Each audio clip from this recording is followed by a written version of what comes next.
هو لو في حد اتظلم في الحكايه دي يبقى احنا كمشاهدين اللي اتسحلنا 30 حلقه على الفاضي. من اول ما خلص مسلسل بين السطور والناس طلعت احمد فهمي مسرح والناس كلها شايفاه راجل خاين، وانه كان شايف مراته بتتهم في جريمه القتل اللي هو عاملها وما حاولش يعترف بجريمته، وفي نفس الوقت متعاطفين مع هند اللي هي سيبه مبارك وشايفين رغم انها ادت له ثقتها هو ما كانش محل للثقه دي.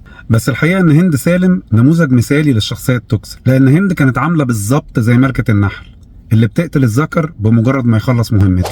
هند كان في حياتها 3 رجاله: محمود اللي قتل الجواهرجي لانه حاول يتحرش بيها وضيع مستقبله واتسجن عشانها، وفي نفس الوقت هي ما حاولتش تساعده او حتى تعترف على اللي هو عمله فتخفف الحكم اللي خده، وكل اللي هي عملته انها اكتفت انها تروح تزوره مره او مرتين، ولما هو رفض خلاص ريحت ضميرها واعتبرت ان الموضوع انتهى وشالته من حساباتها وكملت حياتها عادي. الشخص التاني هو جمال او جيمي اندرسون اللي حبها فعلا وكان فاكر ان هي كمان بتحبه، لكن الحقيقه انها ما كانتش بتحبه اصلا، او على الاقل ما كانتش بتحبه زي ما هو حبها، لانها ببساطه اول ما امها قالت لها ده واد صايع وملوش مستقبل ضحت بحبها ونسيت اي حاجه، ما حاولتش حتى تناقش امها في الحب ده او انها تتمسك بيه او اي حاجه من الحاجات دي.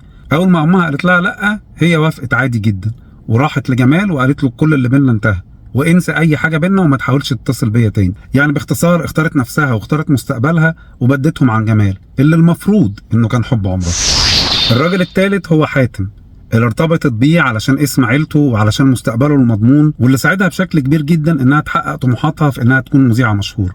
وقف قصاد اهله عشانها وتحداهم واتجوزها رغم ان هم كانوا رافضين تماما فكره الجوازه دي، ورغم ان هم طلبوا منه اكتر من مره انه يطلقها لكن فضل متمسك بيها وفضل مكمل معاها. هي بقى عملت ايه قصاد كل ده؟